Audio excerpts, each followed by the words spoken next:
All right, gentlemen.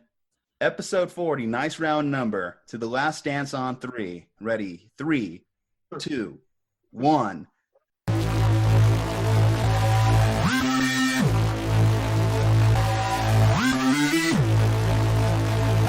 Slumpbuster. Quiet on the set.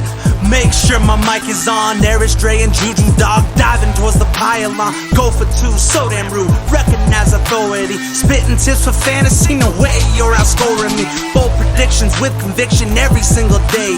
Sports addiction, no restriction. Kicking game like Pele. He's the greatest. What's the basis? Pick an athlete. Let's debate this game. Outrageous trading places. Sudden death. Take 10 paces. Turn and shoot. Boys the truth. Mamba mentality. Future greats take their place. Dreams become reality. Low and outside, knocked it out the park.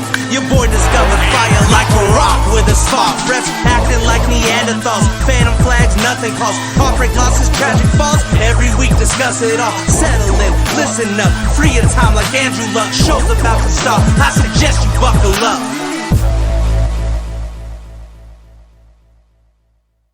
The Last Dance. Alrighty, guys. Like I said, episode 40, we are getting started here at the Slumpbuster. Welcoming on to the episode, Jerry and Cary from the Bottom Line Sports Podcast. I'm your host, Julian Martinez, Juju Talk Sports. I'm joined, of course, by my co-host, Andre Wynn. Thank you so much for coming on. We appreciate having you guys. And although we are audio only, there is something interesting you should know about these gentlemen. They are identical twins, so at any point they can switch on and off a camera. I'm glad they're both in frame right now to not confuse Ray and I too much. Yeah. Oh, man. Hey, they sound the same too. So. Hey, thank y'all for having us on. Well, we appreciate you having you. It is a national holiday after all. It is officially 4/20 Blaze It. Now, we're all adults in this chat, so I mean, full disclosure, has any of y'all participated in the Devil's Lettuce? Of course I have. Hey, definitely have jet life to the next life. If y'all see the sound. Unfortunately for me, I have a government job, right? A federal government job. So no, I can't. Even all the way through like high school and college, I never did. So that's what he says. That's what he says since we're recording here, you know. on the record, I've never done it before. So all right, we believe you, you know. I believe you. We believe you. I feel like it's a part of podcasting, you know, after watching Rogan for the last couple of years, it's like you have to smoke a little, you have to record a little, do a little bit of lifting. You're just trying to round out that Rogan, like, you know, like family tree, whatever. Right. All right, guys. I mean, you know, with that said, it is kind of funny. So, like, one of the first topics we were kind of like talking about that would be fun discussion here is who would you say is your favorite stoner athlete? Now, I'm going to start with mine, and this is coming from my Giants fan background. Has to be Tim Lincecum, the freak.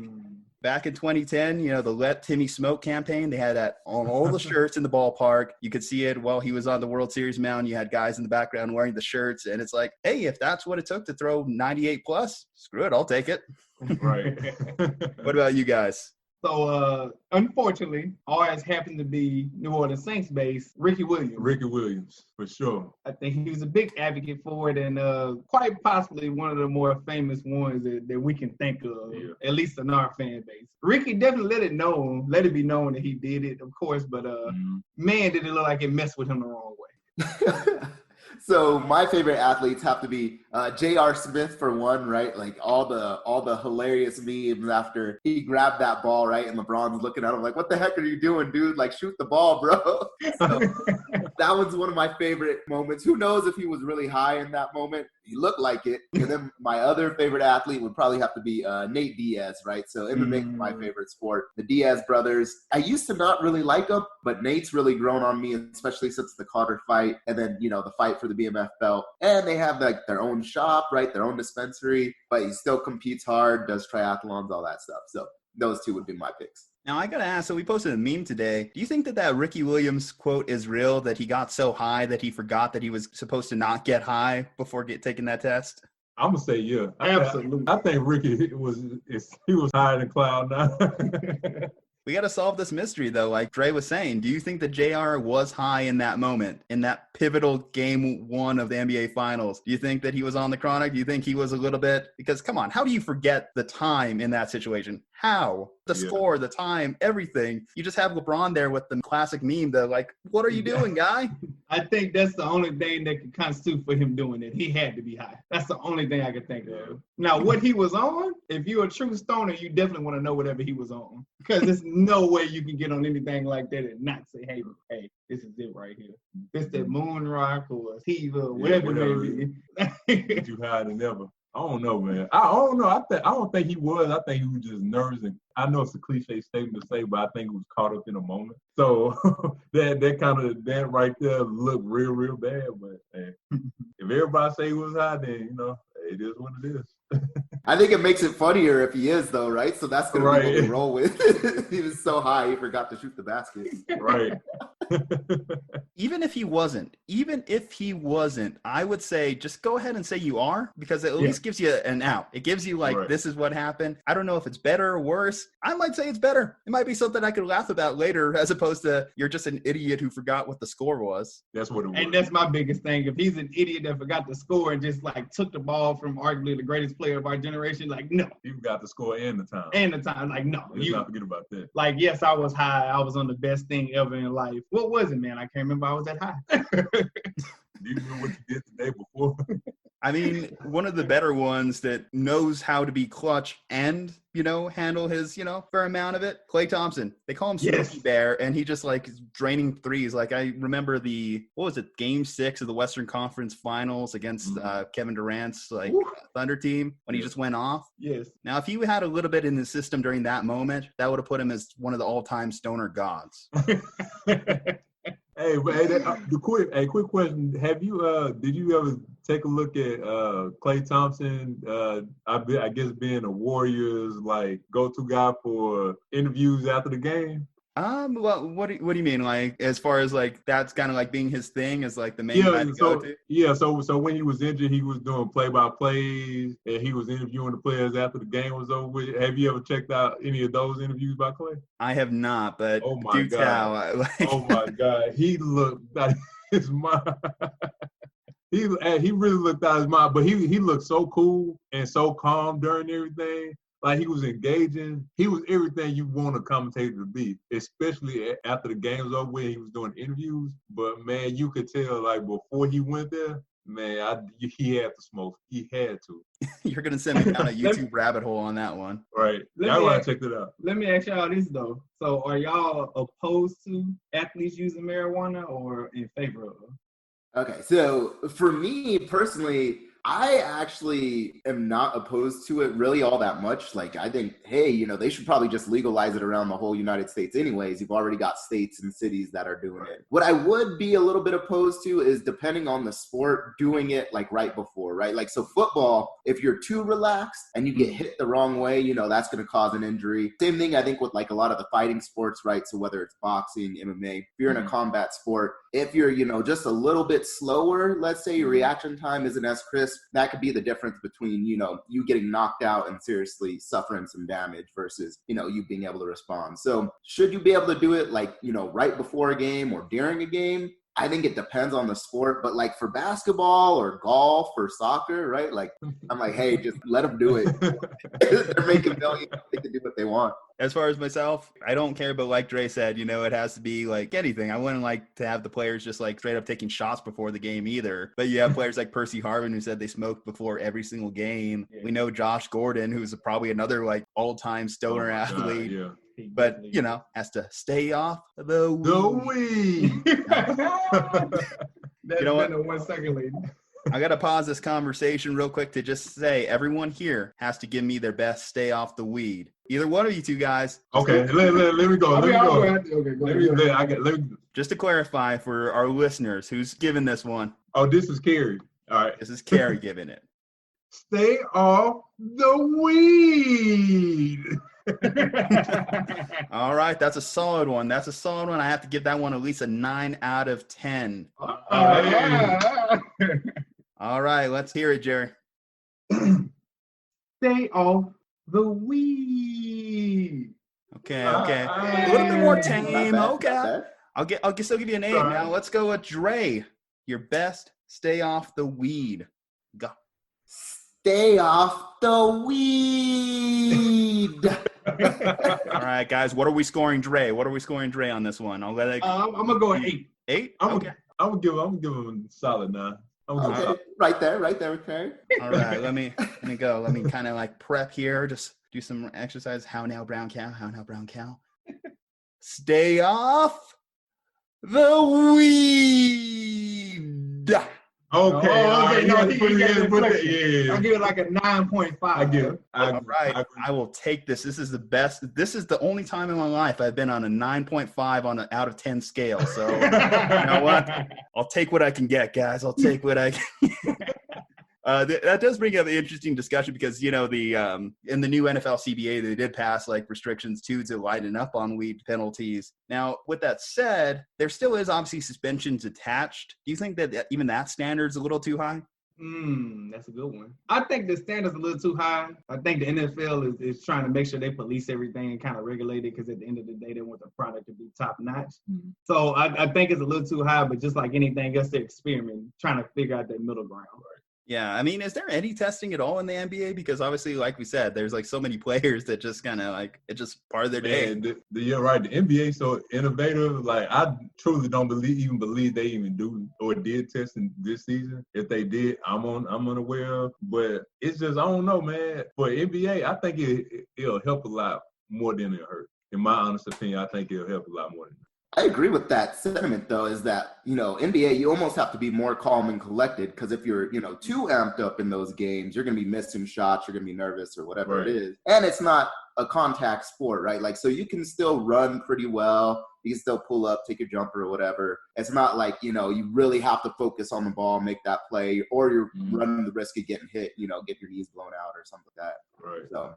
Now we're just going to make some guesses here. Are there any players that we don't know? They've never been suspended. They've never been caught. They've never been formally put it out there. But we have that hunch. We have that kind of like guess that they might throw some names out there. Guys, I'm going to say Steph Curry. I mean, he plays right-hand man. So, I mean, you know, you don't think that they've like just been chilling, like coming back from Oracle Arena and said, hey, you want like a puff? You know, I mean, sure. Why not? And then, you know, they went on to win championships. Right. And so I agree with that. I'll raise you Russell Westbrook and James Harden. Ooh, I mean, I could see James gain it, but he has to be careful, man. With that beard, he might catch fire. One that I had, it was funny. He laughed at me. It was just kind of like conspiracy. Tom Brady, 6 rings, cool, calm, and collected. And you see when he gets flustered, I don't think he hit it the right amount. So I'm saying Tom Brady might be one that's like a conspiracy thing. You think there's a little bit of CBD in that avocado ice cream? Oh, most definitely. You know, it's a reason why he's so addicted to that diet. TB12, baby, what's up? Oh, my God. I'm trying to think of like who's a goofy player. Maybe like a JaVale McGee. Oh, like, that's a real goofy, weird dude. I think he would do it. Do you ever think Bradley Beal in the nation's capital be smoking weed? You know, I guess I just don't really think that much about the Washington Wizards. Me neither. I'll give y'all one, and this is just me. I think he's a golden child of the league, but Russell Wilson, I think he got to do something. I don't know. He's super religious, obviously. You know, he wouldn't even sleep with Sierra before marriage. So we don't know. We don't know. Hey, look. Okay, he did say Russell Wilson earlier. That was a good laugh. Aaron Rodgers, another California kid. I could see that one. You know, Aaron Rodgers, his younger days. Maybe not now. I don't know, like what the Weed Connect is in Wisconsin. But, I mean, I could see him before he was at Cal Berkeley, you know, just kind of going down, hanging out at the dorms, you know, hanging out on the quad, you know, like hair just growing out. Everywhere. Hey, he's got that like hippie stash too, you know. So exactly. Hey, did y'all hear about that story about the offensive lineman from Cleveland Browns that got picked up for over 100 pounds of marijuana? Yes. Yes. It's like he was loading up for quarantine, I would think. Oh, man. That's what it was, right? You heard what was going on in China? He's like, you know what, dude? Like, this is going to be some tough times. I need to de-stress during this. Let me go pick up enough to last me throughout the next winter. Right. At least. That boy had so much pound of weed in his car. In a car. That's funny. That's pretty funny. I just picture like his trunk just popping up too, you know, him having to get like some cable to kind of like tie it down. It's like, what's in the trunk? I don't know. You just bring it back some supplies, use some empanadas. Yeah, that was one of the funny articles, I'm telling you. Yeah, that was pretty good. That was Definitely made my day. Definitely made my day. And, a great way to start off this show. So I think, we'll kind of put it at ease for now. Ease.com was another prominent thing. Anyway, let's talk about the thing that's probably saved most of our weeks, helped us kind of de-stress a little bit. The Last Dance documentary, episode 1 and 2, both came out last night. Like we said in the pre-show, it seemed like there wasn't enough of it. I could have watched all 10 episodes last night, but to be honest, I'm not a greedy person. I kind of like the old school approach. You release it bi-weekly. That way we don't kind of overload and then we have nothing for the next few months. So I'll take it. Like a heroin addict, they're just kind of like giving you a little bit at a time, just to kind of give you your fix. And I think that overall, it was entertaining. It was informative. I mean, I don't know how old you guys are. I mean, Dre and I both are in our mid-20s right now, so we didn't really get to see MJ play. Most we really have from MJ is Space Jam.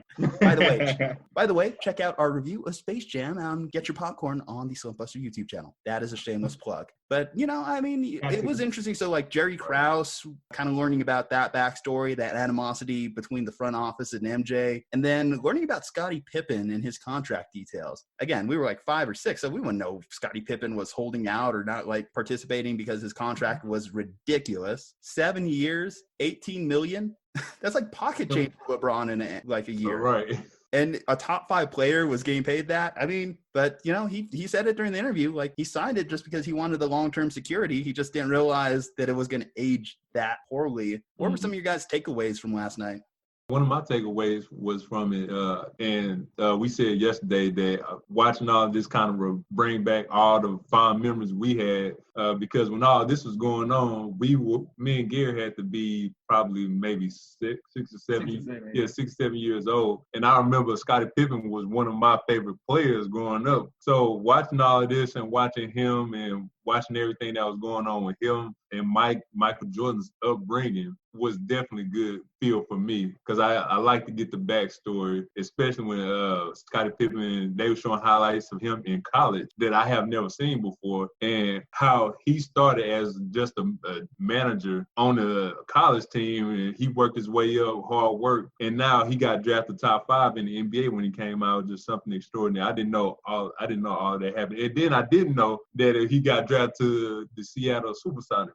I think my takeaways from it, shameless plug right here too. We did a recap on it. So the Bottom Line Sports Talk, episode 34, shameless plug. My take on it, I'm a little bit petty. So I like to see why people had animosity. And I heard of Jerry Krause. I just didn't know him per se. And just seeing it, the first thing that came to my mind was, wow, what an idiot. Like, you're trying to blow up arguably the best dynasty in basketball history and blow it up simply because you think it's over when you had the best player in history, probably Michael Jordan, still leading the team in his prime, some would say. And it blew my mind how much animosity was going on. And we all know the ending. They won. So to have all that going and they still win, like, that's a testament to their team. And then just the bigger thing was just being able to see everybody's perspective. I think what ESPN is doing is making sure they go through everybody's perspective. So 3, they already said it's going to be Rodman. Episode 3 is Rodman. I can't wait for that. I already know he going to give all the juice, the tea, the shots, whatever you can think of. He going to give you everything and then some. They're doing a great job of kind of giving us what we need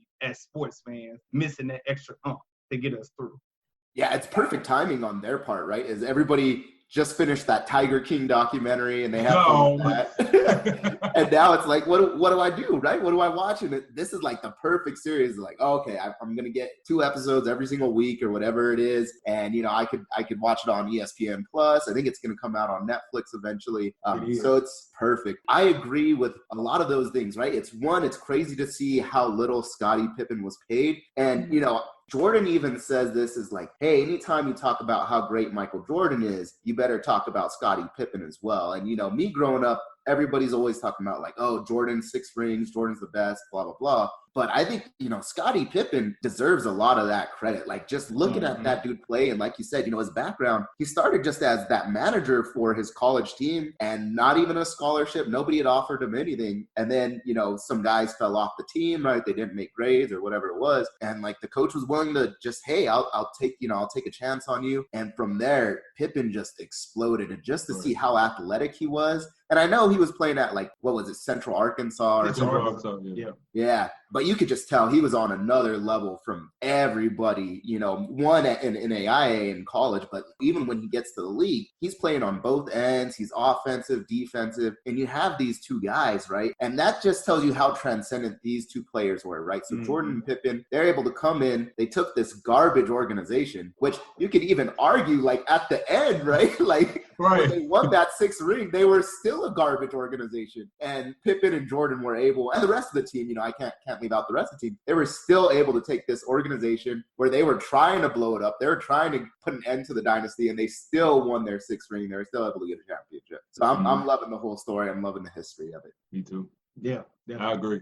What was probably like your best moment you had from last night? I think probably one that stands out to my mind is the pills argument, when the guy was saying, like, hey, if I gave you 10 pills and 9 were going to make you feel better, but the 10th one could kill you, would you take the pills? And MJ was just straight up, depends how fucking bad the headache was. It was just like, that was a legendary moment. That just kind of like tells you Mamba mentality before Mamba mentality. That's GOAT mentality right there. That's exactly why we still talk about Michael Jordan to this day. And it's interesting that he could like reintroduce himself to a whole new generation of fans, because there's going to be a lot of kids watching this too with their parents all cooped up at home, and they finally can see Michael Jordan. A whole new generation of sports fans like knows this player. He's not like this transcendent figure that we will never kind of like really fully capture, like Magic Johnson or Bill Russell. He's right there in front of us. Yeah. Probably one of my favorite moments was when Scottie Pippen was into it with Jerry, and he was just disrespecting him or whatever. And I mean, everybody was, but Scottie had his own bone to pick, and man, he was just letting it to him. They say, Phil said he had to tell him like to chill out. So I can only imagine what those insults were, like Jerry's short, you know, a little bit more proportion than the average man, and you're around with 6'5" and up players that are like literally superstars compared to what you are. Nobody really knows who you are, and them just letting in it. Those are my like, wow, like it get real out there. Disrespect they had for that, man. I tell you, it's something else. I know one of mine was when MJ got injured and he was just itching to play so bad that he really couldn't sit down. So he got away, asked the team could go back to North Carolina to, you know, do his process of, you know, healing everything. And he was training, then he started playing 1-on-1, 2-on-2, then 5-on-5, and came back. And then the restriction too, playing 14 minutes a game, but 7 minutes a half, that was crazy. To me, that had to be one of the craziest parts of that whole 2-part series. And his playoff run. And the playoff run. When he gets Boston. Yeah, when he gets Boston. Good point. For me, I think one of my favorite scenes is when they're talking to Jordan, you know, after they'd won their 5th ring, and they're like, okay, it's basically time to blow this thing up, right? Like all the reporters are like, hey, you're going into rebuilding mode, right? What do you think about the rebuild that's coming up? And Jordan responds with something along the lines of like, you know, what are you talking about rebuilding, right? Like the Cubs have been rebuilding for 42 years. And that just tells you that man is like, there's no such thing as rebuilding. Like if I'm playing, I'm going out to win. Like I don't know what you guys are talking about. Like I don't care if it's my 5th ring, 6th ring, or my 100th ring. Like there's no rebuilding. There's no we're starting over. It's I'm going out. I'm trying to win. Some would say that set the whole precedent, the whole groundwork for where the Charlotte Hornets organization has been for his entire ownership. Right. I mean, there's no tanking going on there. There's not a lot of anything. It's just kind of, let's stay in the middle, guys. Whatever. Let me ask y'all this, because I definitely posed this question to him. So whose side are you on? Are you on Jordan's side or Pippen's side as far as when he got his surgery during their last championship run? So he could have elected to get it during the summer versus getting it at the beginning of the season because, of course, he wanted another contract because he knows how grossly underpaid he is. I would say Jordan's side. I mean, I've never been a huge fan of like big time player holdouts. I mean, I do think that there is a certain standard though when you do sign those contracts, if anything, and I don't know how true it is, whether Jerry Reinhand or whatever told him not to sign that 7-year deal when he signed it, Reinsdorf. But you have to think big picture with those deals, and I think that's what we're seeing with a lot of players now when they sign these 1-year, 2-year, 3-year deals with a lot of player options. Like LeBron, I don't think he signed a deal longer than 3 years since since he initially left Cleveland, because he just knows how the game works. And I think that it sucks that Scottie Pippen was kind of like a test subject for the long-term deal. But as a man of my word, it's kind of like a tough thing. It's like, yes, you kind of have to play out the contract. And if you are healthy, if you do have the ability to get the surgery and you're part of this like franchise that could, again, make history and win a 6th ring, you just get the surgery. Right. Yeah, I agree. And those guys, being some of the most high-paid individuals just in the country, right? Not even just all the sports, but in the country, they've got millions of dollars. They can get priority on surgeries and stuff like that. So at any point, he could have said like, hey, get me in the operation room today, and it would have happened. And so I think, going along the lines of what Julian says, if you're an athlete and you're under contract, I think it's your responsibility to fulfill those obligations, right? And not play those games. And I think that's what makes people so upset of like Anthony Davis when he started to hold out and stuff like that. And athletes playing these games is, yes, it does suck your situation. And I get like, you're going to have those arguments with the front office and all that stuff. But at the end of the day, like you got a commitment, and you got a commitment to your teammates and the other players on your team. And so I agree. It should have been done in the summertime, not waited until the season. I agree.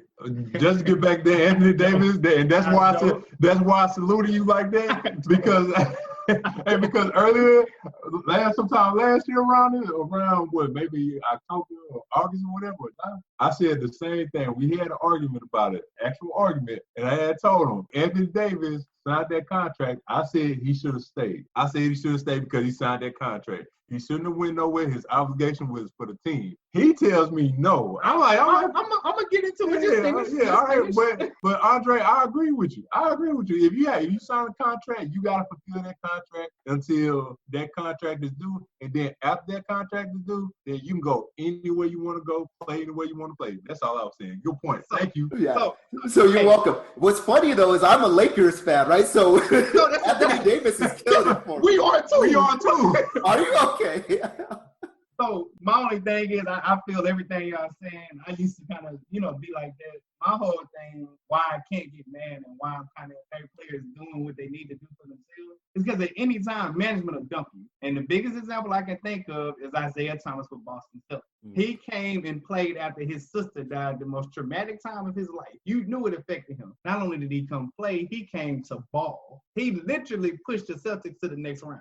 And what do they do? Oh, for Kyrie Irving, who's not even there no more, we trade him away. And now Isaiah Thomas is like a journeyman. So I kind of just err on the side of the players when it comes to certain things. Okay, and I'll say this, guys. So I'm a Celtics fan, and knowing what Kyrie Irving was and became for us, every day I look back at that, I'm like, if we had IT with his mentality, how far would we win? I don't know. It's hard to say because, obviously we had players like Jason Tatum coming up. It's just, God, Kyrie's such a head case. It kills me.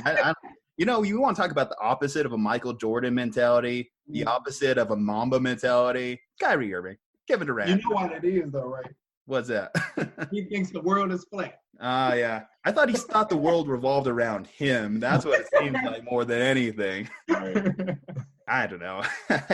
Overall, though, I think it was a good one. Like, if you had to rate these first 2 episodes, where would you put a ranking? So, let's go kind of like off this. So we do like a system, get your popcorn, right? Where we have our 5-star, for example, is a home run, 4-star warning track power, 3-star, it's a base hit, nothing big.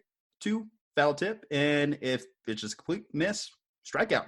Now, I'm assuming you're probably in the 3 and above category, but where are you putting it? Because you got to remember, home run, you're saying is perfect. I got to give it a home run. Got to give it a home run? Okay, I'm with you, though. I agree. It's gone. I agree.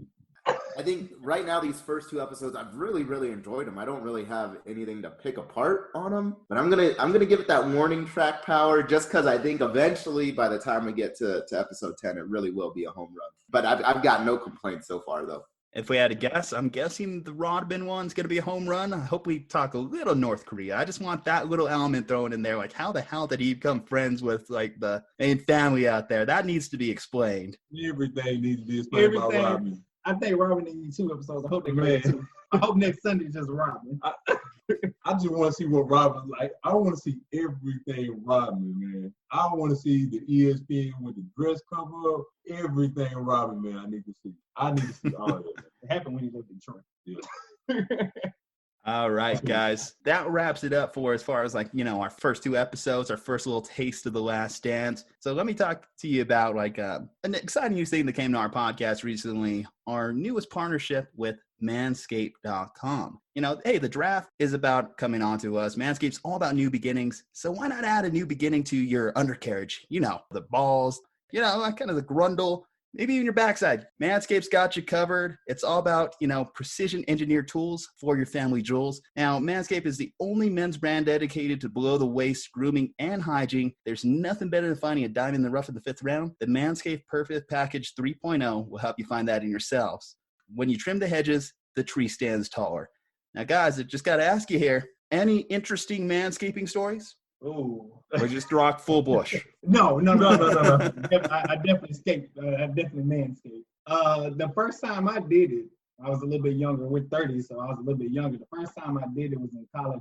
It made an improvement. It definitely helped me out a little bit. So it was pretty good. Man, I got a worse story than that.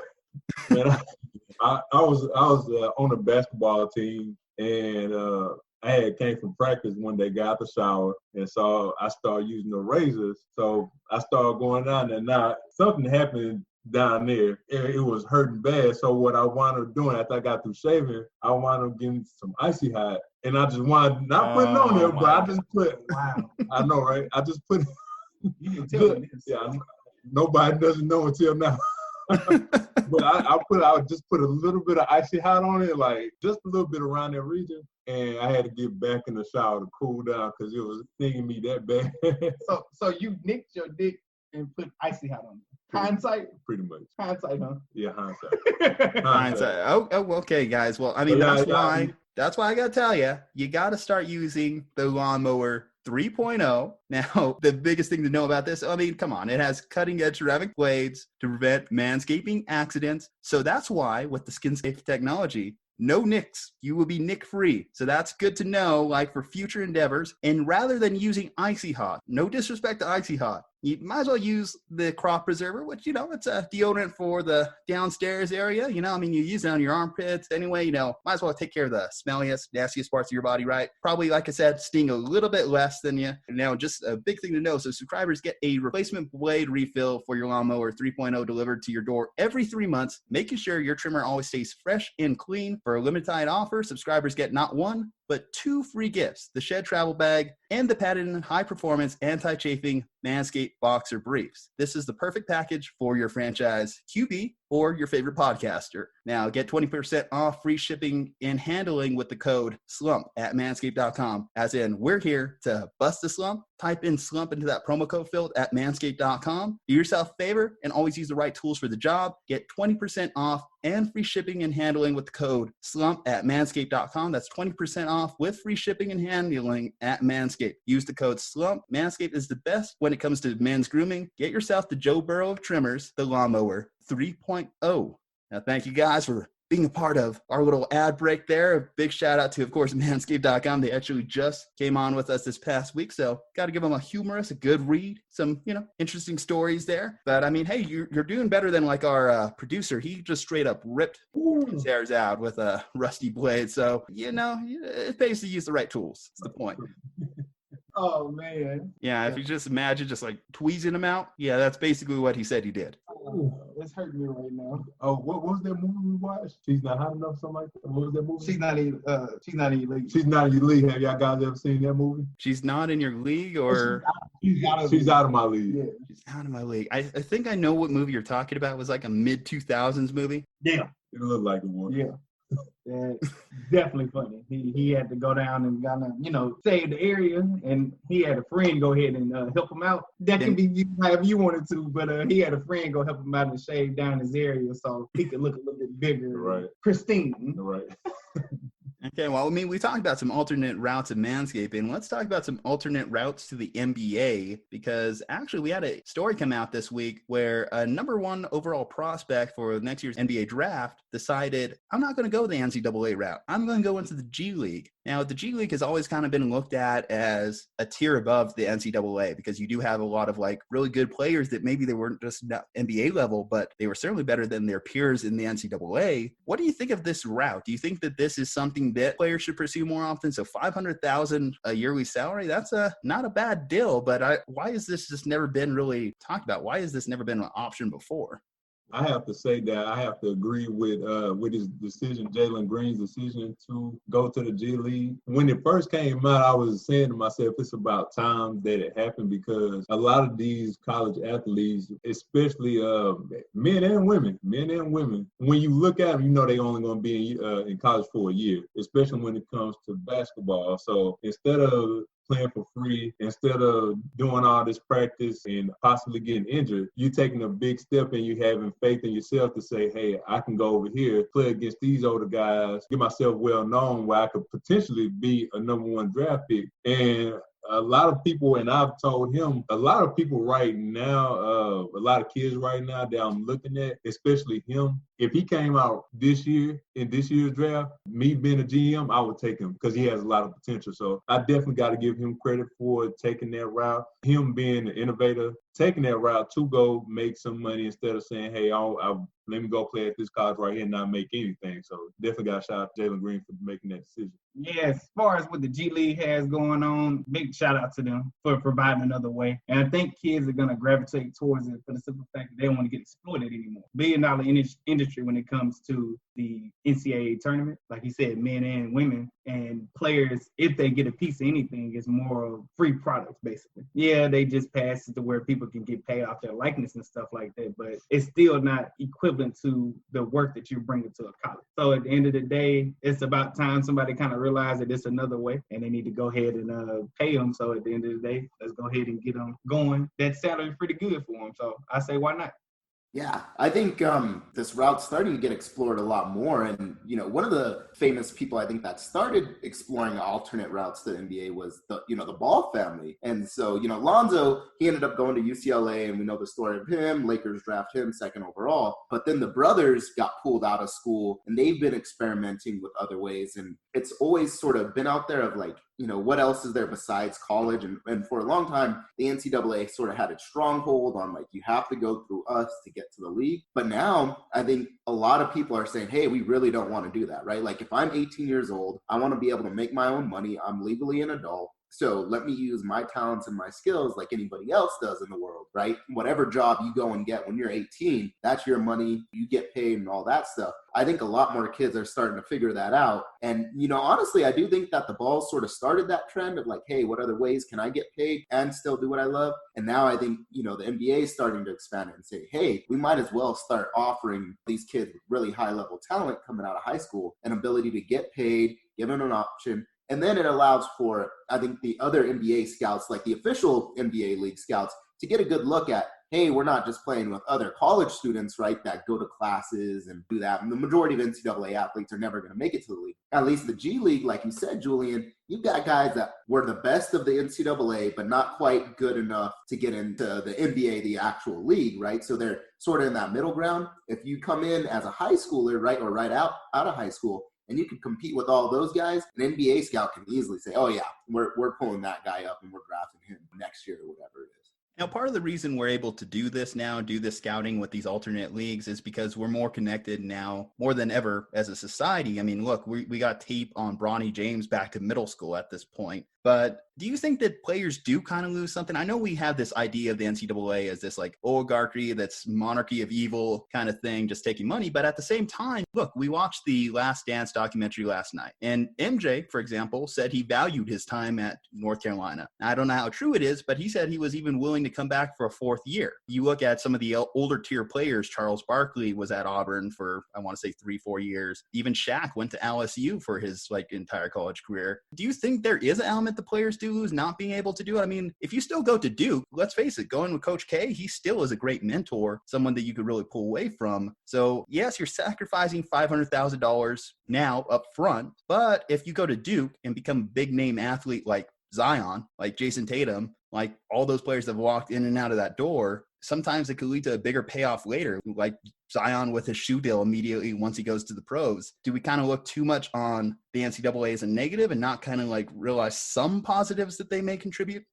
I don't think we look at it as a negative. I think everybody knows what the NCAA is. And for a while, like you said, they had a stronghold on everything, so they were the only one. It was a monopoly. So at the end of the day, when you start getting further along the system like we are nowadays, it's like, okay, cool. What are the players getting out of this? So much so to where you see shoe dealers, Adidas, Nike, whoever, getting in trouble for making sure that they can get their brand exclusively to their college. Well, now it's like, okay, well, the coach getting paid this, the AD's getting paid this, the president even getting broke off something. What about the athlete? And so you have to make the decision, well, is it good for me to go, if it's under Coach K, and get his wisdom and seek that? Or is it better for me to sit up here and try to cash in on myself, bet in on myself, and then go ahead and see where this route takes? It's a lesser of two evils, I think, and it's just about deciding which one is going to benefit you more. Yeah, especially going towards those mid-major teams, the team that beat Virginia that year, all those mid-major teams. We know some of those athletes are not going pro because of the competition level. Some of them do break it, but at the same time, I do have to say on this sentiment, for those that know they're not going to make it and they have free scholarship, I say go with it, because you'll value yourself better by finishing than just going there and thinking you may go to the league and then you run out of eligibility and you don't have nothing else to fall back on. So in that sense, the NCAA is doing right, but at the end of the day, you still have to pay players. Like he has said, everybody's getting their part of the cheese, but except for the people that's bringing people in the stands. So that's my little sentiment. I mean, we can't underrate the value of a March Madness, though, and it is disappointing that we missed out on it this year, because there are situations where you look at those mid-majors, and let's look at like Carson Edwards from Purdue last year. When he went off, I mean, it put him immediately on the Celtics radar. When we look at some of the Villanova players from a couple years back that maybe were, I'm missing on the name right now, but they were maybe second round to undrafted players and somehow elevated themselves into the first round because of Villanova's success. So, I mean, there is a give and take. It's not just all like one way or the other. Now, I kind of do want you guys to evaluate this statement here for me, though. So Jason Tatum and Bradley Beal actually got into a little bit of a Twitter exchange. So Jason actually said he might have gone back to Duke for another year himself, or might have gone to Duke instead of taking the $500K for the G League in general. And then Bradley Beal shoots in with shots fired. So Duke gave you $600K. And then Tatum was like, yeah, Duke might be the only stand-up school in the country. And Bill had to shoot at him one more time. Listen, man, I was born, but I wasn't born yesterday. So I got to put that like statement out to the atmosphere. Like no one's heard that one before. But, another thing, too, I want to bring up, I feel like, too, it also makes things a little bit more difficult, all these players and different things. I mean, yes, we can look up everyone's game tape. We can look everyone's, more specifically, highlight tape, because for the most part, when you look at like YouTube and you want to look up a player, how he's doing, few oftentimes are they actually going to post the bad stuff. Right. So do you kind of think that maybe this could lead to more bust in the first round? Because scouts are already run thin in the NBA. They can only be in so many places at once. Do you think we are more at risk for that? Do you think we're going to get more Kwame Browns because of this? Me personally, I think just with the G League, I guess with the particular part of competition, I hope that you wouldn't get very many busts, but because you have a certain maturity level, a certain level of competition that you're going to face, you might get a few more busts out here. You will get a few more busts. I think you're going to get quite a few, because everybody want to kind of bet on themselves and they see the money, short end of the stick. I think you're going to get a few more busts. Yeah, I somewhat agree. So I think in the G League, you can better evaluate talent, and you've already got NBA scouts there anyways, right? Like since sort of their feeder developmental league, you've already got a lot of front offices, GM, scouts, all that watching the G League games anyways. And so I think if you have a really good talent that's playing in the G League, you're going to be able to know it. You're going to be able to recognize and be like, okay, this kid is 18 years old, 19 years old, and he's killing, 30-year-olds on the court, right? Like, okay, that guy will probably be okay. Where I think we run into some of these busts that we might start to see is some of the other alternate routes. Like, so if you got kids starting to play in Europe or whatever, or out in Asia, it's like, how do you really evaluate that talent? I don't know much about like the Chinese basketball league, but I'm going to guess it's a lot harder to evaluate that talent and people start going that route. Then the other thing, depending on the level of athletes, I think that go over to the G League, is the NCAA may become a little bit harder to evaluate as well, right? Like if all of your best athletes are going to the G League all of a sudden because they could get paid $500,000, then it's like, how good is the NCAA right now? If they're not able to play against all of the 5-star recruits that ended up going to the G League. So I do think that there's going to be some weird shifts in power. I still think the G League will be easy to evaluate and the NCAA for now, but as more and more people start to move around, I think it's going to be a little bit more difficult to evaluate. There is a risk too. There is a big time risk here. Yes, again, you get that $500K like off the bat. But if you're an 18, 19-year-old kid and you're playing against guys who are in their 30s, basically pros themselves, you could get exposed. And if you get exposed for a couple years, you may just like kill your career. I mean, it's a possibility. I mean, there's a big difference between playing, well, you know, put Scottie Pippen's alma mater out there, but Central Arkansas, and playing a guy that, you know, was like a 5-star recruit that went to USC, but like I said, just kind of like blew out his knee and is on a rehab trip. Let's face it, you don't really even develop until you're 25. That's one of the toughest things about NBA scouting, trying to figure out what these 18, 19-year-olds are going to do. I actually agree. I was going to make that point next. It's almost like this. NCAA is one and done. You take this $500,000 contract and you go with the G League, you can be one and done too there. Or you could just be a G Leaguer forever. Well, no, that's what I'm about to say, but some of them may not even make it. Like, you know, you try and you go out there for a year and they say you just don't have what it takes. That's it. You can try to go back to college, but I mean, is it for ball then, or is it for a scholarship now? Yeah, and I gotta point out what Andre had said earlier. LeVar Ball will not get enough credit for what he did. He will not. Nobody, I'm telling you right now, ESPN, Sportsnet, whatever, they will not give him credit at all for what he did because he really engineered all of this. He really did engineer all of this. So that was definitely a good point about what you were saying about LeVar, because I feel the same way. He spoke to existence. Now NBA and the G League doing the same thing that he did, and what he was saying pretty much came to fruition. Yeah, exactly. I mean, that guy, he was saying, you know, for a long time, I'm going to find another route for my kids because I think they're good enough to get paid now and make that money, and then they'll get into the NBA here pretty soon, right? And everybody's considering LaMelo probably going to be a top 3 or 4, you know, pick this year. So, yeah, I agree. I think LeVar Ball, he's got a big mouth and people hate him, but it's like at the end of the day, I think you got to give credit where credit is due. And he was the guy that, you know, that really started doing this, saying, hey, there are alternative routes, and if nobody's going to do it right now, I'm going to be the first one, and I'm going to find these other ways to get these kids paid. I got to give LeVar credit for somehow managing to get Jello paid for playing basketball in any form or fashion. Okay, guys. Well, speaking of getting paid, let's talk about a quick NFL story before we get into the draft. Christian McCaffrey got paid. He is now, I guess technically you say the highest paid running back in the league, but if you look at the guaranteed dollars, it's actually less than a few other notable contracts, less than Zeke, I think above Le'Veon Bell, but even less than Gurley still. So what are kind of like your thoughts? Because, I mean, he is 23. He's not like at the end of that kind of like running back timeline, that age 30. And if you look at his numbers, I mean, they're just bonkers. 1,000 rushing yards, 1,000 receiving yards, over 100 catches. These are video game numbers. These are like why if you get Christian McCaffrey in your fantasy league, you won. You just won most weeks, and we have a champion here raising his hand too. So I mean, he kept me in the race. Even if you have a bunch of busts, if you just have Christian McCaffrey in your lineup, you're good most weeks.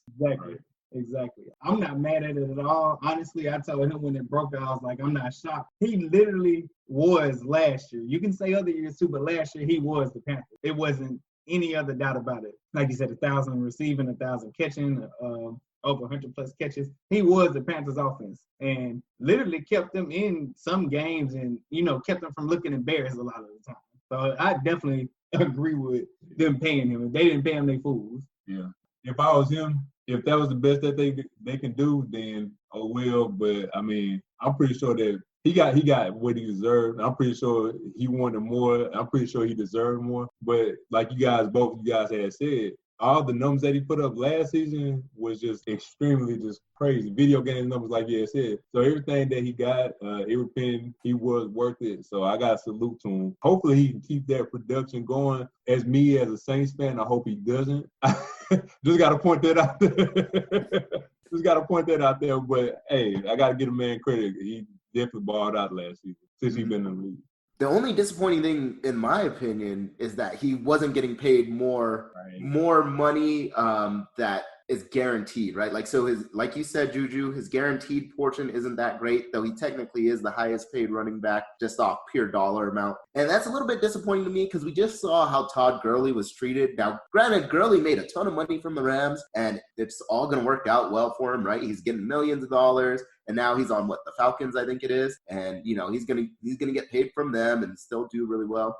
But the thing that sucks with running backs is they get all this money, but if he gets injured though, and I hope he doesn't, right? I love watching CMC last year, but if he does get injured, right away they're going to say, oh, we're pulling your contract, right? We're cutting you and you're getting out of here. But I am happy for him. He's definitely deserving of it. I think worst case, if you're Christian McCaffrey, you can shift to slot receiver down the line. I do think that that's a realistic route for him, which is something that a lot of other running backs haven't really considered or really delved into. I mean, I believe maybe Danny Woodhead back in the day, going down this route of white running backs. But I mean, you see that, and Christian McCaffrey does have a future just based off what he's doing as a pass catcher. Like you said, we have to kind of consider the career-ending injury, the catastrophic injury. But he does so well gain spacing. He's one of those guys that they talk about, try and cover him in a phone booth, it's almost impossible because he just knows how to get open. I think it's really impressive. I mean, even with a non-accurate passer like Cam Newton gaining the ball, he's still putting up these high reception totals. And I'm intrigued to see what Teddy Bridgewater does with him in this offense. Like you said, hopefully he doesn't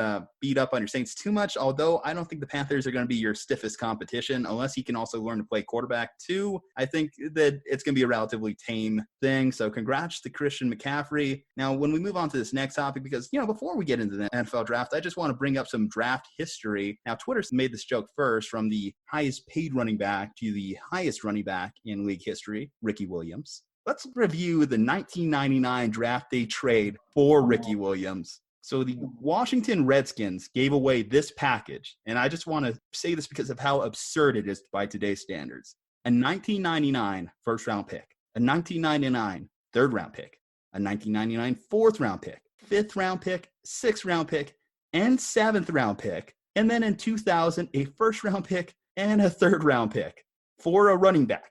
For a running back that wasn't even on the Saints for that long. And this is the ultimate lose-lose trade because no one really benefited from it, did they?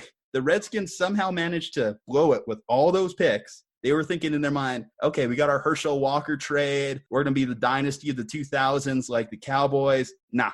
Dan Snydered all over himself, and it did not work out for anyone. And then, well, we all know with Ricky Williams, he's out of the league in a few years, and he's a Dolphin, and he had a couple good years after that, but it was just a mess. So anyone have an opinion on that disaster of a trade? That's our Saints being Saints. Yeah. Saints doing what Saints do, man. That's pretty much what that was. That's what the story is. Getting in front of our own self, I don't know, man. I kind of compare that to if you just walking down the street and you see somebody that's coming towards you that got a hoodie on or something like that, you run the other way. They got a gun and they point that gun at you, you run the other way. What we do is we go head on. I got a better one. So you know how they tell you don't, get in the car with strangers or whatever. That's exactly what the Saints did with this trade. For Ricky Williams, they gave him the whole farm and got nothing. And like you said, Dan Snyder all over himself. So big shocker there, right? But nobody won, nobody benefited. You didn't get to go to. I don't think they even got any Pro Bowlers out of that, the Redskins. How do you blow that many picks? It's so ridiculous.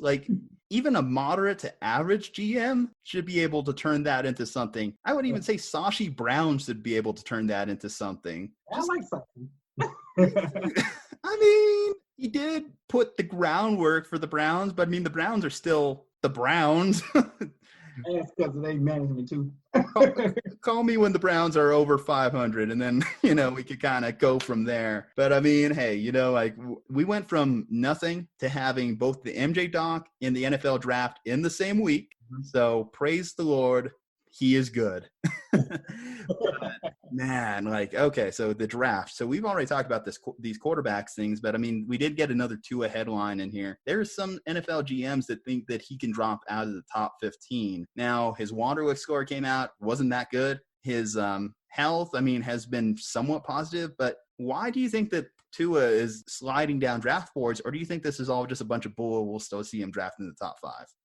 if he's not drafted in the top 5, Miami is still going to suck because that's who we should go to. I know that health has a lot to do with it, but from what I heard from a lot of people, if he's healthy, he's a can't-miss franchise quarterback. And he's done it consistently on a big stage for as long as he should have.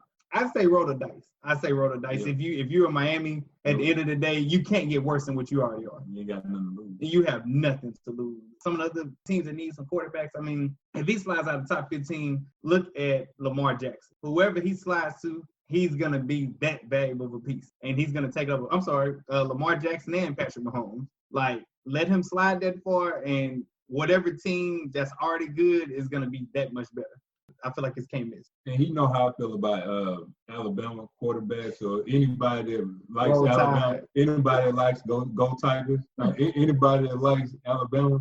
But with him, I do see a lot of potential. I do see that he is a purifier, right-away quarterback that you can implement. And I know it's going to take time, and I know he's going to suffer a bunch of losses before he get a lot of wins. But that's a chance you have to take. And I think right now, whoever has that pick to get a quarterback, they need to draft him because he's been nothing but exceptional at Alabama. I'm on board with you two in that I think if you're a franchise that could afford to accept that risk, right, that, yeah, he's been injured and he does have an injury history, but we're willing to accept that risk, and you have sort of the leeway to do it. There's some franchises where, like, you know, you just can't do it. Your fan base would kill you, right, if you mess on the quarterback. But there's, like, Miami, like you said, they had a better season than I thought they would last year. I think their fan base would be happy if, like, hey, we're going to go for Tua. If it doesn't work out, like, all right, we're in the same boat we were last year. We still got a bunch of picks. They look like they got better on defense. I think you still see Tua going in the top 5, but I do think that he is dropping partially because of that Wonderlic score. And Juju and I, we were having this debate earlier, so I want to hear your guys' thoughts, is that I don't think that the Wonderlic test scores should be published. Because to me, you know, when we're talking about the NFL draft and the combine and all that stuff, that's all physical. That's all how fast can you run, and you can visually see that, right? There's no hiding like how fast you are or, you know, how high you can jump, how much you can bench or whatever it is. But the Wonderlic test, you know, that to me is really personal, and that's basically getting at like, hey, if you do bad on this, I'm basically calling you stupid, right? And you know, when you're these athletes, now the whole world is basically knowing like, oh, Tua's kind of dumb, right? Like, I'm not saying that because I think he's actually dumb, but that's the perception that's going around now, you know? So I think it shouldn't be available. What do you guys think? I definitely think it shouldn't be available. I've actually never been in favor of that anyway. Because at the end of the day, everything that has to do with, we'll just say the quarterback position right now, since we're sticking on that, everything that has to do with the quarterback position is about preparation and wanting to be the best. So if you are, you know, a little bit slower than your counterparts, if you put in the work and study, it doesn't matter. And on the field, you know, you can make up for some indiscretions with intelligence with your athletic ability. Well, what is Tua if we're just going to go off that notion? He's athletic. He's instinctive. He's good at making impulsive decisions that pay off right. You can't teach that. So I'm with you. It shouldn't be published, but I think they should kind of get rid of it. Find some other way, I guess, to judge intelligence. But some people just don't do good on standardized tests. Yeah, and I've never been on one. Whenever all this Wonderlic stuff came out, I just never been a fan of it. Me personally, because it doesn't justify what you can do on the field. And if you just look at the tape, forget the Wonderlic, forget all the other stuff. If you just look at the tape of what he did at Alabama, you can see that he was definitely top 2 player in college football for the past couple of years that he was playing at Alabama. So all that Wonderlic stuff, it makes no sense to me. I wish they would get rid of it. I agree with you, with both of you, what you guys have said. I don't think they need to publicize it. It just doesn't make sense to do any of that. It don't have nothing to do with what you can do on the field. So that Wonderlic ain't gonna make the organization no money whatsoever. No, that's true.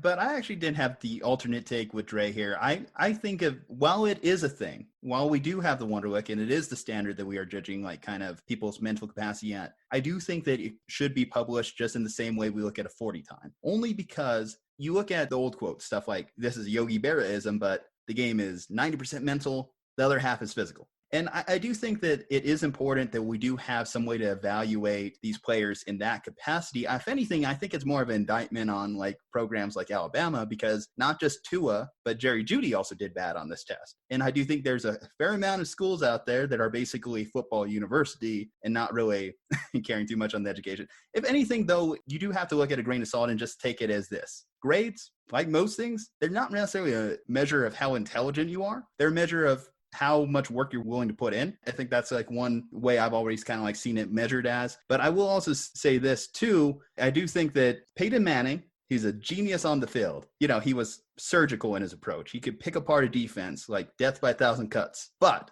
I don't think that Peyton Manning should be out there performing brain surgery by any means, or figuring out how to cure coronavirus. Two different skill sets that I don't know if the Wonderlic really evaluates that well. And I don't know what the best way of doing it is, but I do think that as we move towards stuff like virtual technology, VR and stuff like that, I think that might be a better way of evaluating football prospects, specifically quarterbacks, and their decisions they make. That might be something down the line we look into, because I do agree that we should move away from the Wonderlic, but I'm not opposed to them posting the scores.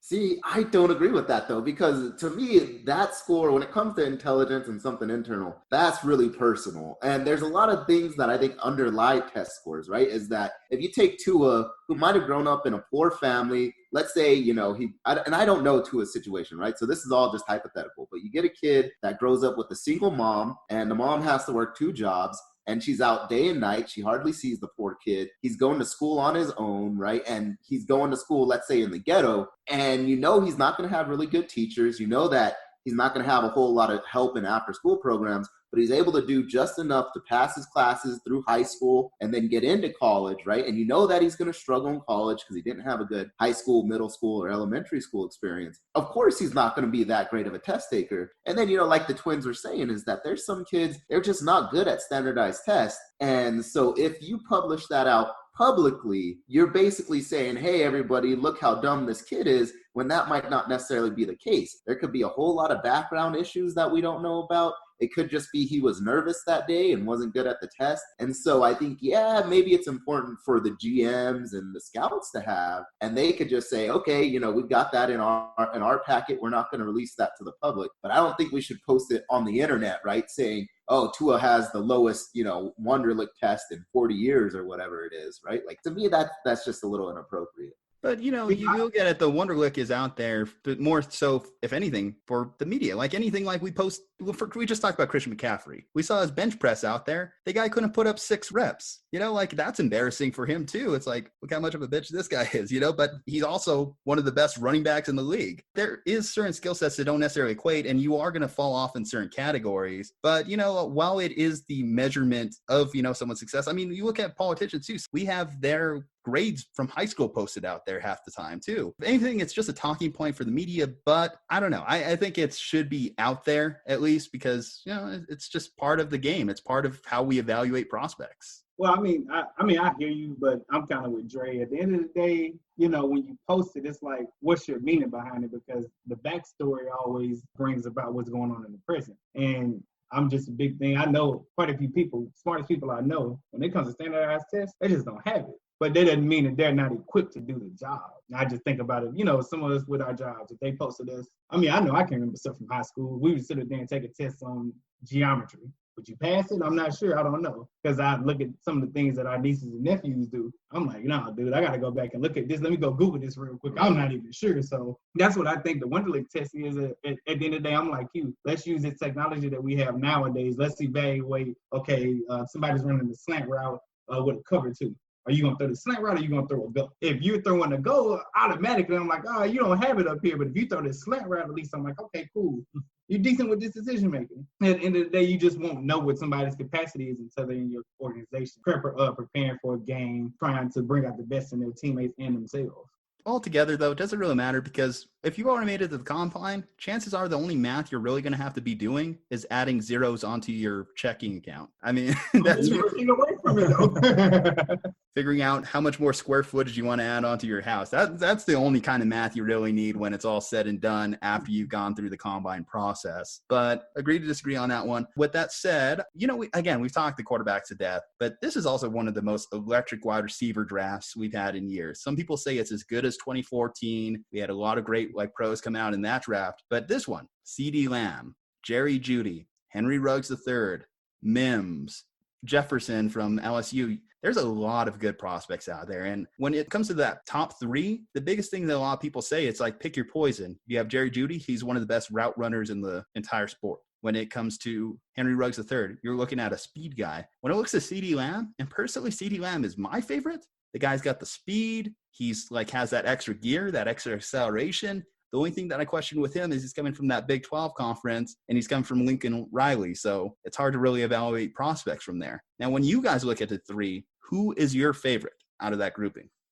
He's probably going to sit there and look at me sideways. I like all of them. CeeDee Lamb is probably one of my favorite. I really like Jefferson. I think that Jefferson has that build, that speed, that size. I think he's going to be the one to watch. I know they publicizing all the other ones. I like CeeDee Lamb the most, but Jefferson, my God. Yeah, he is a boy among men if you look at him. Yeah, I would go with Jefferson because he has the complete game. I would kind of say, and please no disrespect, it kind of remind me of just a shorter version of Julio. But he does have great hands. He's tall. He can break tackles. He's definitely elusive. So he did show out at the championship game against Clemson. So I have to say Jefferson for me. Yeah, to be honest, I haven't seen too many of the other players. I got to see most of CeeDee Lamb, so that's going to be who I go with just because I got to see a lot of his play. And the dude is just electric, man. Like you said, Juju, he sort of has it all. He's quick. He can run those routes. He's got everything. He can jump. So that's who I'm going with, though I will admit I didn't get to watch a lot of the other guys as much as I had wanted to. Now, I mean, this is great for Nick Saban because he even has potential to send 3 guys from his team in the first round at the wide receiver position. I mean, you even have Devontae Smith down the line, too. You look at T. Higgins, who was part of the, Clemson Tigers, different kind of go Tigers there. Laviska Shenault is one guy I really like. Colorado kind of flies under the radar. Not too many people are paying attention to the Pac-12 as much as they were, in the early 2000s. But he's a tough runner. He's gritty. He's just a little bit unrefined. I saw while watching a lot of these guys tape, they would even use him in the backfield out of the wildcat position. So it kind of tells me he's got that extra gear. So, I mean, it's really pick your poison with that. Do you guys have a sleeper prospect? I mean, I know Jefferson is kind of off of some people's radars in the sense that he's not going in that top grouping, but down the list, do you kind of look at someone? I had to do a little bit more research. I don't know if I necessarily have a sleeper just right now. That's actually what I was going to wind up doing today is kind of going in and evaluating a few more things. I don't think I have a sleeper. It's interesting because the last couple of days I've been really looking at tape because I'm mostly who should the Niners draft? Who should they get in this one? And, they've associated, I can't remember the USC prospect's name. What kills me with them and what I think is the biggest evaluation I have when it comes to wide receivers at the next level is can they separate? Because if you can't separate in college, you're not going to be separating that well in the pros. It's great if you can high point a ball. It's great if you have that extra reach.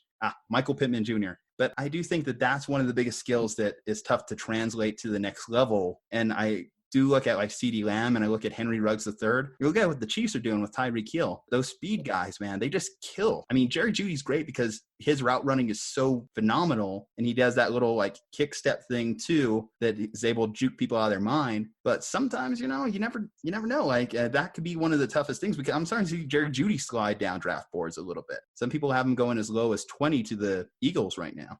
Yeah, I do know that with receivers, you look for them to be able to separate.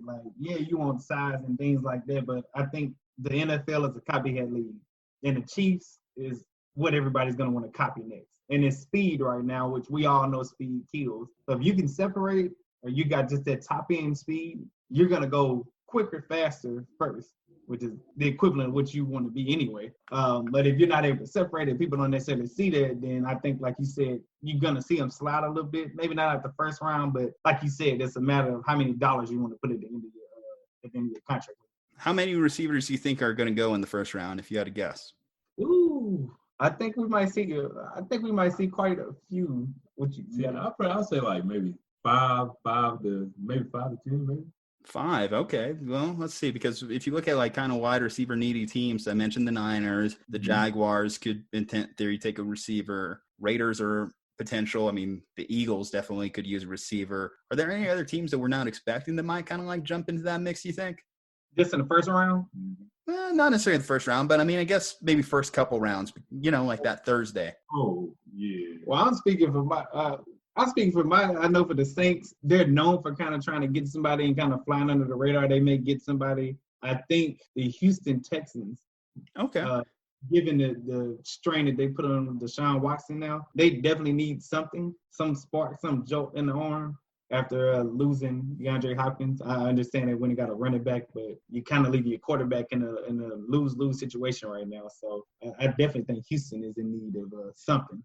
That's going to be my call is, I think they were comfortable getting rid of D-Hop just because it was such a strong draft, right, of wide receiver. And therefore they could say, hey, we'll just draft somebody else. I think it was still dumb to not get a first pick out of it. But like, I do think that's why they were comfortable getting rid of Hopkins. Other teams, one team, I talk about them just because they're my favorite team. And I've been saying a lot like, oh, this is sort of underrated with them. But I think the Steelers, right, is that they need another good receiver. We saw that Juju was injured a lot of the time.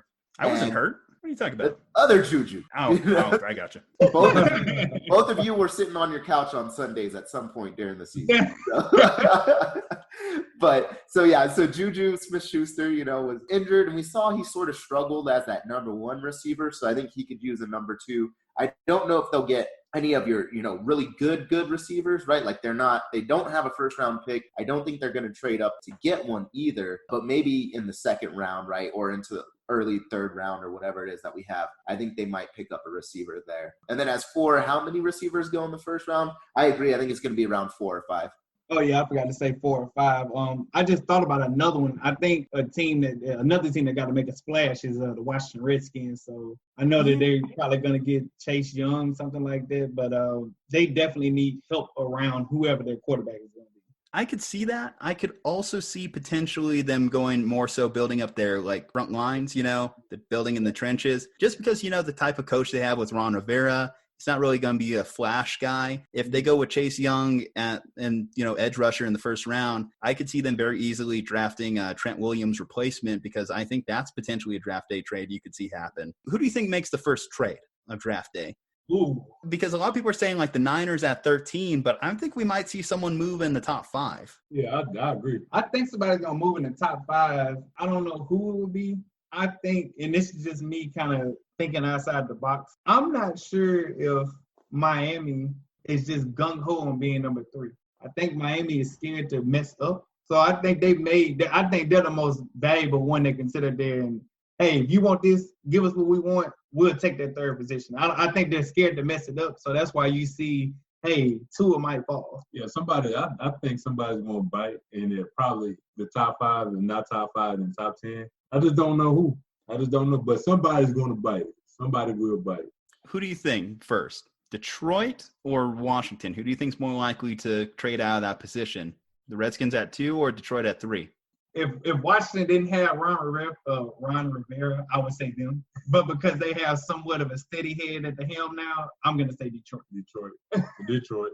Yep, I agree. I'm going with Detroit. I think, and Chase Young is so good, right? Mm-hmm. Everybody was even saying Heisman talks, right, for him, even though we all knew it was going to be Burrow. But when you've got a player that's at that level, right, and just that athletic at that position, I think you almost have to take him. Especially we saw even with your team, Juju, right, is that you get a really good athletic defense, that could help get you really close to the Super Bowl, if not win that Super Bowl, which you guys almost did. And so I think Washington is almost guaranteed, like, hey, this is a pick you can't miss. And Burrow's probably not going to do that. Laughing at my pain, guys. Wow. I'm just saying, right? Like, it's a compliment. You guys did a good job at the draft. You got but notice how they almost laugh simultaneously. Like they're almost like that twin chemistry just inside each other's minds. Well, the thing, The thing you can take from us is this: we laughing at you, but nobody can cry harder than us. Saints fans, you know what we've been through. Nobody can cry harder than we have. Hey, I hate to say this, and I hate saying it every time, so I hate saying it right now. When it comes to losing in the playoffs, I remember all the wins we have, but losing in the playoffs has to be the most disgusting thing I have ever in my whole entire life seen. Every team that I root for goes out bad in some kind of way. And with the Saints, they just break my heart every time. Guys, I got to tell you, though, I've seen my team lose 2 Super Bowls in my lifetime. Seeing them lose a Super Bowl when it's the final game of the season, yeah, there's honor in making it to the Super Bowl, and that's one of the things that gets overlooked. Like, I shouldn't have Bengals fans in my DM saying, "Oh, you guys lost the Super Bowl. You guys barely won a game, so calm down." But at the same time, since everyone's watching, since it's the last game of the season, and it feels so final, and it feels like an eternity now with COVID-19 and less distractions going on. But yeah, it just sticks with you, whether it's Colin Kaepernick on the 6, or whether it's looking at that 20-10 score with about 7 minutes left. It just burns that much more. Oh, I was cheering for There's not even a pill. There's not even a pill for that burning sensation. No. But okay, quick one here. How many quarterbacks go in the first round? Are we going to see Jordan Love and Herbert go, or do you think they slide to the second? I think you see Jordan Love go because there's tremendous hype around him. I think you see Herbert slide. So I'm at least 4. But I think Herbert gonna be the one that's gonna kind of get everybody attention. That may, depending on who get the draft picks. What Miami may do is Miami may get him instead of Tua. Just a hot take. They have said that they like him a little bit more. It's kind of dangerous drafting those 6'6" quarterbacks, though. We've kind of gone against the conventional logic with those tall ones. Yeah. I agree. I think Miami has tremendous pressure on them just because New England doesn't have Brady no more, so it's do or die now. Yeah. I mean, for all these teams in the AFC East that have sucked for years. And especially, they overachieved last year. Everybody thought last year they were going to tank, right, and, not win a single game. And then it's like, oh, wait, we actually won, 5 games? And so it's like, hey, that's kind of surprising. And so now it's like you got all these draft picks, second year with Flores as a coach, got a really good draft position. You better make something happen. And so I think you're right. I think there's a whole lot of pressure on them. Juju, as for your question, I think we're going to see 3 out of the 4 go. I can't tell you who exactly is going to slide. I think somebody's going to slide into the second, and maybe we see somebody jump up in the second round to pick that quarterback because they're like, hey, that's sort of a value. But I do think we're going to see 3 out of the 4. Even Jalen Hurts is gaining some love right now. So, I mean, you never know on draft day what can happen. Okay, well, let's go with this one here then. Favorite sports movie, and since you guys are the twinning combo that you are, I'm going to give you a 3, 2, 1 countdown, and you guys have to answer at the same time. I want to see if you guys are on the same wavelength. Okay, so we're going to go 3 Mississippi, 2 Mississippi, 1 Mississippi, and showtime. You got game. Oh, that was not what I was going to say. They are not on the same wavelength. Okay, he got game. What you got for me, Jerry? I really like Space Jam. Not even going to lie. What? Oh, my. Like cartoons. I like it.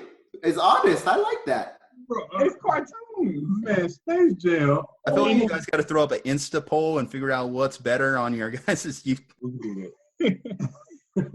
If I had to lean, I'd probably go Space Jam out too, but I'll be honest and say I haven't seen He Got Game. That's on me. So, You gotta watch He Got Game. Yeah. Go watch He Got Game. We recommend you watch He Got Game. Ray Allen starring in He Got Game. Fair enough. I'm still a little bit sore at Ray Allen, though, after, his departure from the Celtics, like Kevin Garnett and Paul Pierce are. So okay. Yeah. Has to go win LeBron a title. No, I'm kidding. I'm kidding. All right, guys. Well, perfect. Obligatory plugs. Tell us, where can people find, listen, view, whatever? Let's go. All right. So we're on Spotify and Instagram, The Bottom Line Sports Talk. We have our website, www.bottomlinesportstalk. And you can find us on Instagram and Twitter, BL Sports Talk 51. Yep. And another thing I have to ask you guys that we always do at the end of our podcast, do you guys have any songs that you want the listeners to listen to that nobody has ever heard of? Maybe 2. Oof, that no one's ever heard of. Well, not ever heard of. Never heard of, but a lot of people, a song that a lot of people don't know about. Okay, well, I mean, I can't necessarily name a song off the top of my head, but I'm into hip hop specifically when I'm at the gym and everything like that. So artists I really liked a lot of his stuff, and I was listening on my road trip back home to Albuquerque was NF. Highly recommend you guys checking him out if you haven't heard of him.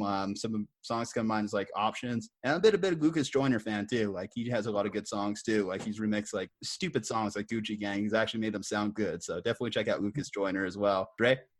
I've got to go with, there's a man here at Albuquerque. He made our theme song, so I got to show him some love. And he really is a good artist. So if you've listened to our podcast, you know our opening music was made by a guy by the name of Bigger Than Goliath. So he's somebody that we grew up with. I went to middle school with him. Then Juju, myself, and him, we all went to high school. But some of his top songs, I'm going to give a shout out to Retrospect. That's one of my favorites. And then let's see, what's another one? He's got all kinds of good ones. 2 Cents is really good. Here I Stand is another really good one. So I definitely encourage everybody to check him out. He's up and coming artist, like I said, from Albuquerque. So he's not very, big right now. You probably haven't heard him on the radio or anything, but give it a listen. He's on YouTube. He's on Spotify. He really gets the people going for this podcast when we jump into it after the 3, 2, 1 countdown. So I can't give Anthony enough credit. Official Bigger Than Goliath. Find him on Instagram. That song 2 Cents even drops a Jason Tatum bar. So I'm with it. Okay, guys, well, let's wrap it up here. Find us on IG at Slumpbuster Podcast, on Twitter at Slumpbuster Pod, Spotify, iTunes, Google Play Store, iHeartRadio, all the good ones. Thank you, of course, to Bottom Line Sports Talk. And with that said, stay safe, happy, and healthy. We'll see you later on this week. Enjoy the draft.